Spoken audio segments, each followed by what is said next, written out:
And now, Autolite and its 96,000 dealers everywhere present Suspense.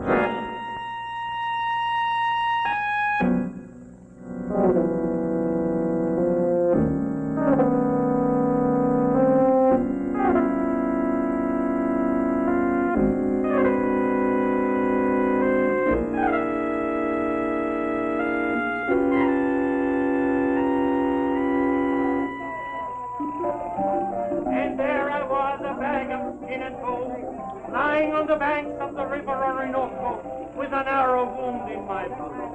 It was then as I lay in the valley of the shadow, that my glazed eye happened to notice a curious unknown plant sprouting by my side. I stretched out my shrunken hands. I was starving with hunger. I broke off a sprig and chewed it down. Then, lo and behold, the miracle. Believe it or not, within 15 minutes, the fever had left me, and I was a new man. Yes, my friends, manna fell from the blessed sky. For there, within my grasp, I held a panacea to end all human ailments. I prudently gathered an armful of the precious herb and reached civilization. Ever since that happy day, it has been my mission to manufacture it in the form of pills and sell it in the marketplaces of England.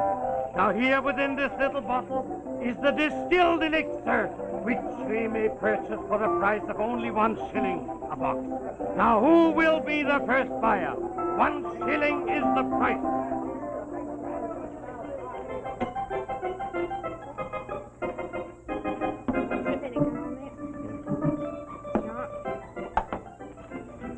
That'll be 6pence, please.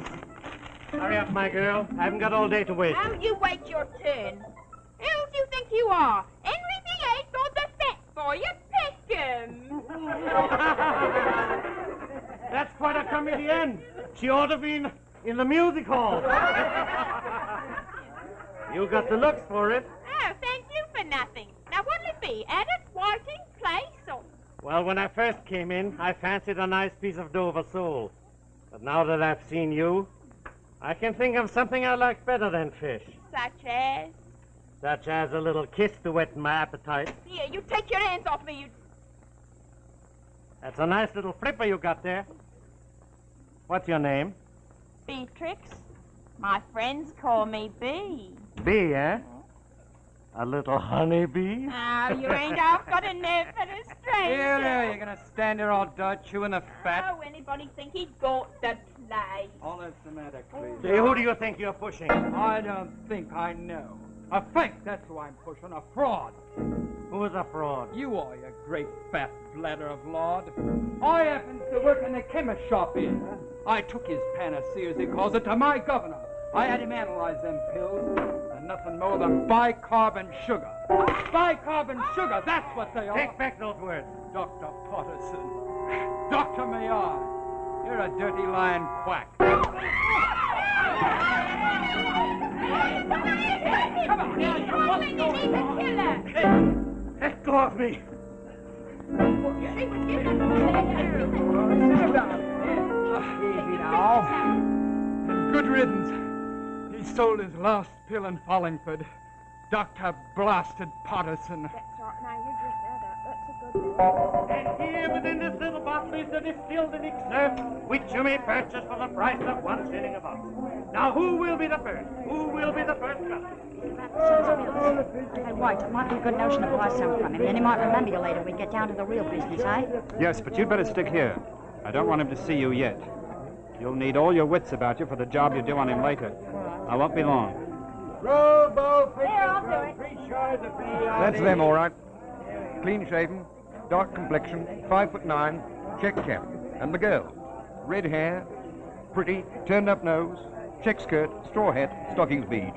I wonder why they split up. Oh, we've got to keep our mince pies glued on it. The inspector says we must not let them out of our sight. And when Scotland Yard moves in on a job, you can take it from me, they're likely to be pretty slippy customers. What about you following him and me following her? Skirts will be your ruin one day, my lad. And I'll tell you what, as your superior officer, you will follow him and I will follow her. The price price is 1 shilling. As a special offer, I'll make it 9 pence. I'll make it 6 pence. But 6 pence only to the first buyer. I'll pay 6 pence. I'll pay 6 pence. I'd like a box of your pills. Your round physique is a very good advertisement. You, sir, do honor to your forefather. I'll tell you what I'm going to do. I will give you this box, and I will give you back your 6 pence. Take this at concentrated health as a gift from me to the most sensible person on the entire village green. Thank you, sir. That's most generous of you. I hope you have a very good day, Doctor. Best of luck. Who will be the next? Here,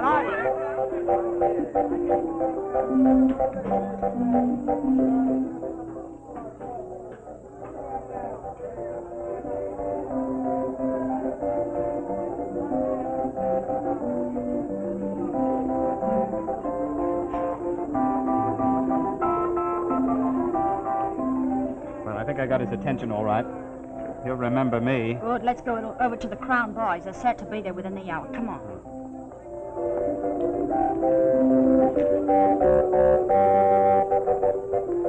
What went on? Well, if I know. He bought a box of those fake pills and then came over here to the girl. Rest if I know what's going on. What did the bloke say to her? Just caught the last phrase. Something about getting a good place over at the pub. Oh, did he? Well, our instructions are to stick to their heels, so we'll go and get a good place over at the pub. That, my boy, is what I call combining business with pleasure.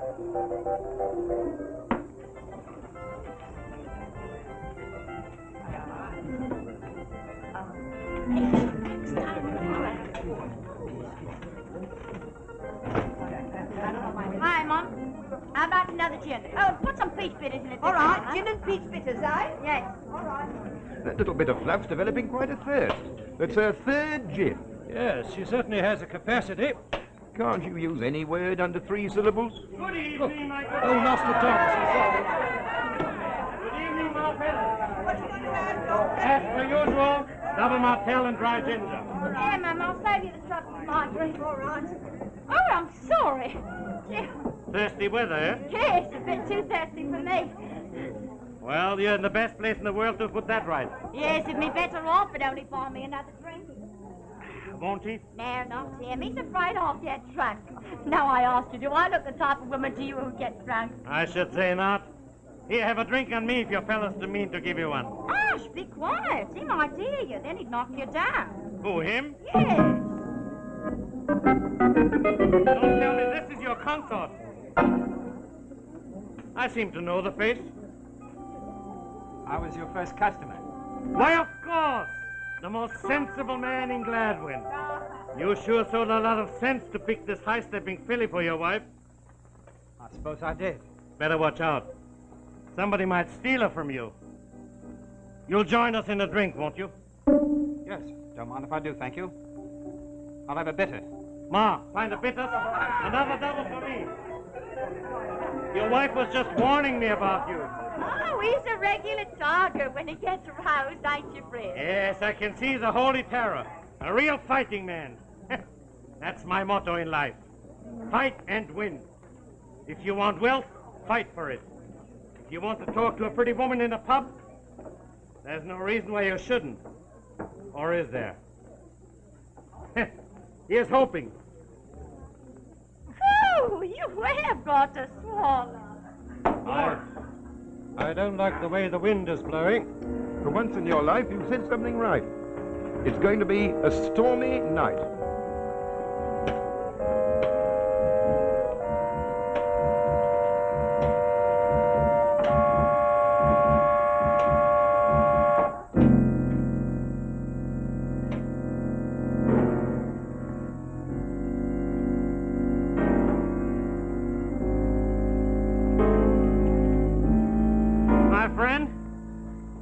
I tell you, if you want something and you're a real man in the fullest sense of the word, you'll take it. I make my own rules in life. Here, feel that muscle. It's strong as iron. I wager I could kill a man with one blow of my fist tonight if I was driven to. Kill, eh? Well, I wouldn't want to get in a fight with you, my lad. My dear, you'll never have to be afraid of me in that respect. I've never raised my hand against a woman in my entire life. But if it's a man I'm up against, What would you do, Doctor? do. That wouldn't be nice for a woman to know. What's so funny? You was funny, that's what. We ain't all fools, you know, even if we do buy you sugar and soap pills. What do you mean? You're a bragger, that's what you are. I'll wager that you've never done anything in your own life. I'll tell you, when I was attacked at the Amazon by wild Indians with poison darts, I put 3 of them to sleep with my bare fists. They're foreign places. It's here what matters. My wife's quite right. If you was to kill a man in England with your bare fists, you'd be caught by the police and you'd swing within 3 months. You're afraid of the coppers. I would be, if I committed murder. Murder? Who in the name of 10,000 devils is talking about murder? I still say, if you're a real man, you're not afraid of the police or anything else in the entire world. Here, Ma, fill her up. Then it's your creed, Doctor, that if a man has courage, he can commit murder and not be found out, eh? Ah, certainly. What do you think happens if a fellow pulls a really well-planned affair? The coppers don't cop him, that's all. Wrong. They are not even called in. The verdict is accident or suicide. Sounds like if I ever wanted to kill anyone, I could come to you for advice, eh, Doctor? I flatter myself I could tell her a point or two. And I don't think I could ever kill anyone.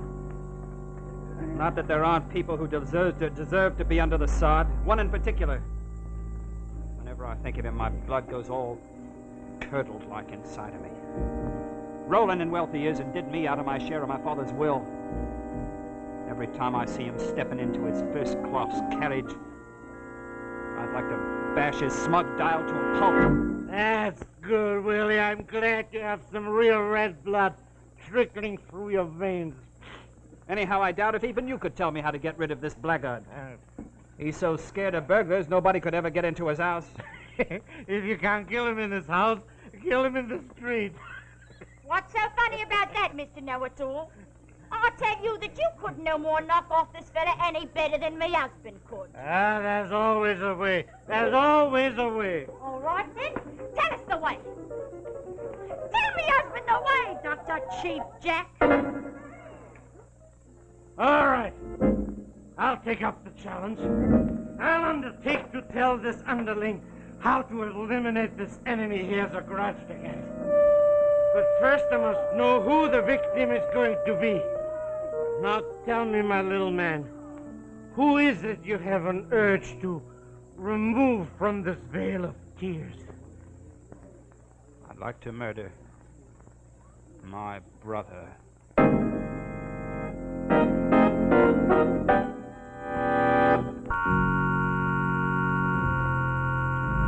Now, Act 2 of The Mallet, starring Walter Slezak.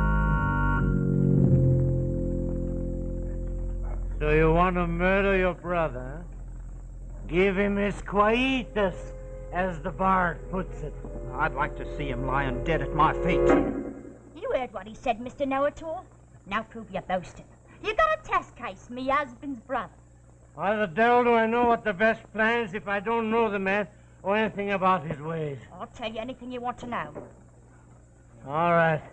But first I want to make it clear to this bucolic assemblage that Weary Willie here intends to commit a crime and follow my plan.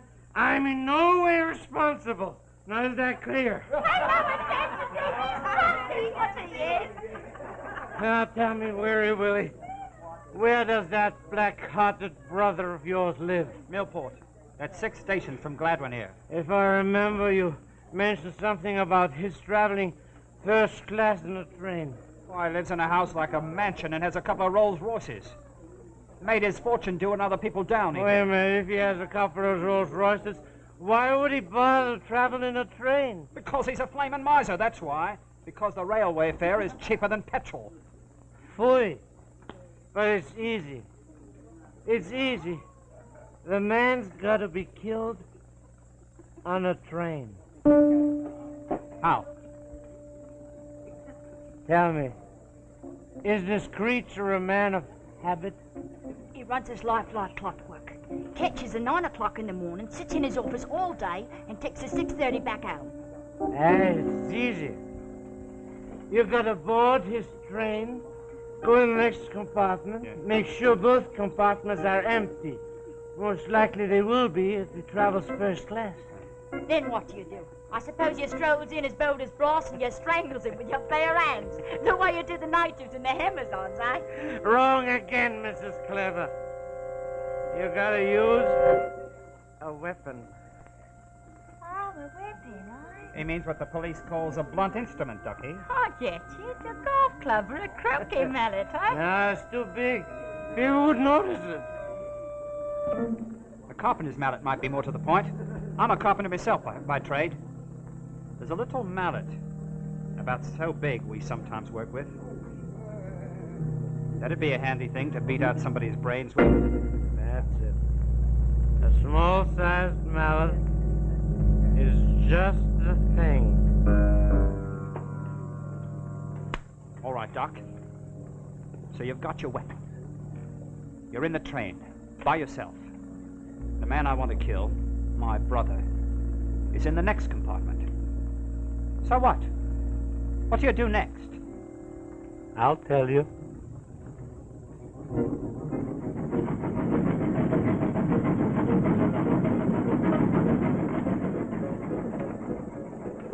Naturally, you don't carry the thing you're gonna kill him with right out in the open.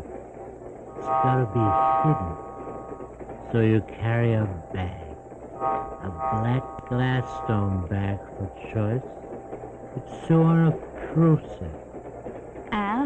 Then what do you do?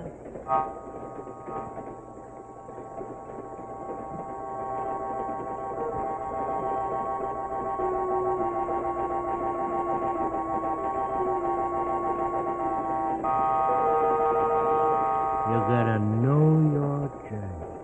Every yard of it. You've been over it again and again. You know every house, every landmark, even in the dark. All right.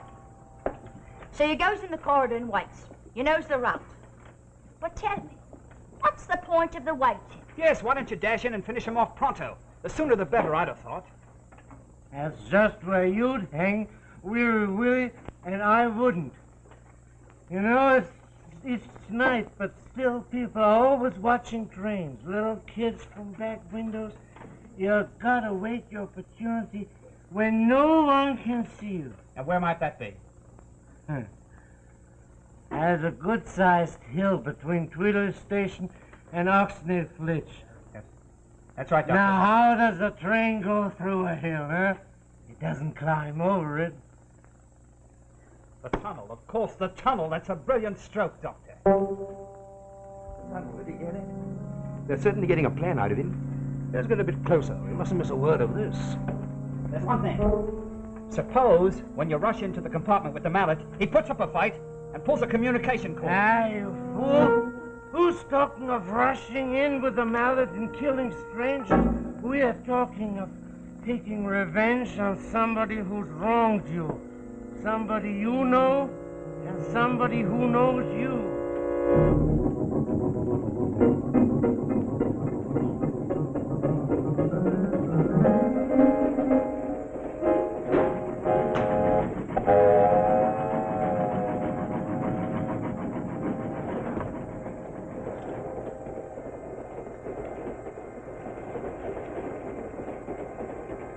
Oh, you.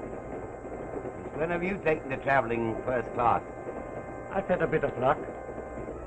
Fortune smiled at me at Ascot. I won £3,000. What are you going to do with it? Blow it all back to the bookies? Oh, no. I've seen the light. I've learned my lesson.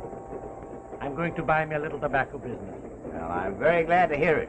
For my sake, as well as yours. From now on, perhaps you won't keep pestering me for cash. And drop this ridiculous notion that I've cheated you. I will never disturb your peace again. From this day forth, I promise, you can sleep sound.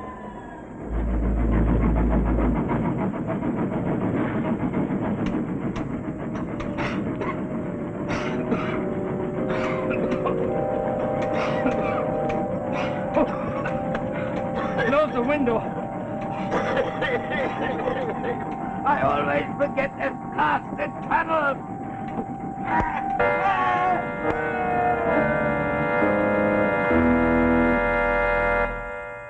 That seems pretty watertight, Algernon.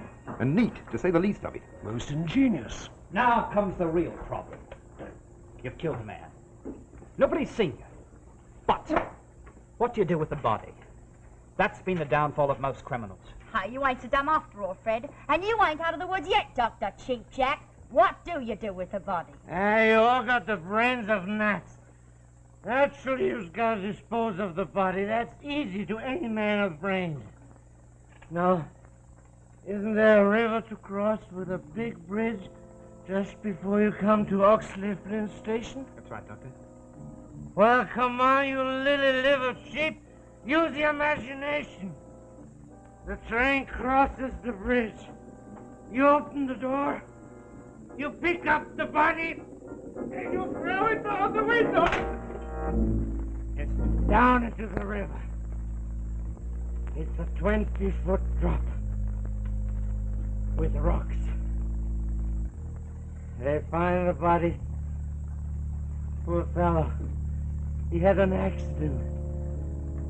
Smashed his head against the rocks. Now is that a good plan?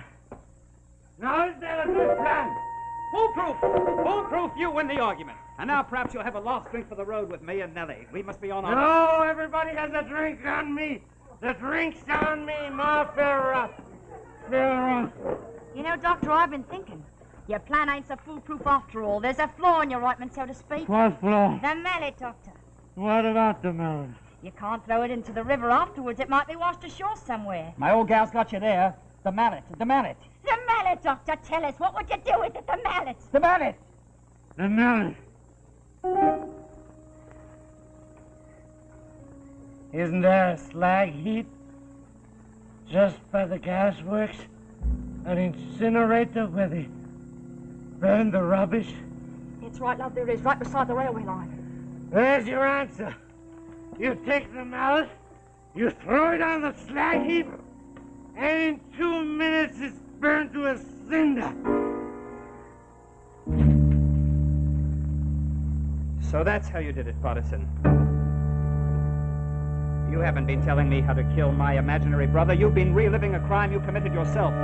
What are you talking about? I have suspected it ever since we found that half-burned mallet on the slag heap. Parker Partisan, alias Richard Morley, I arrest you for the murder of Alderman David Raines on the night of December 12, 1910.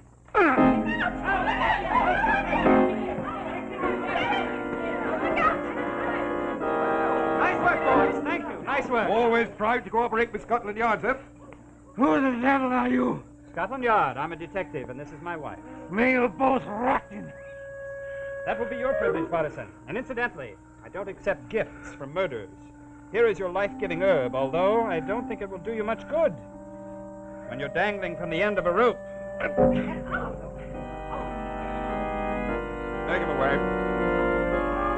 All right, Prince in the house.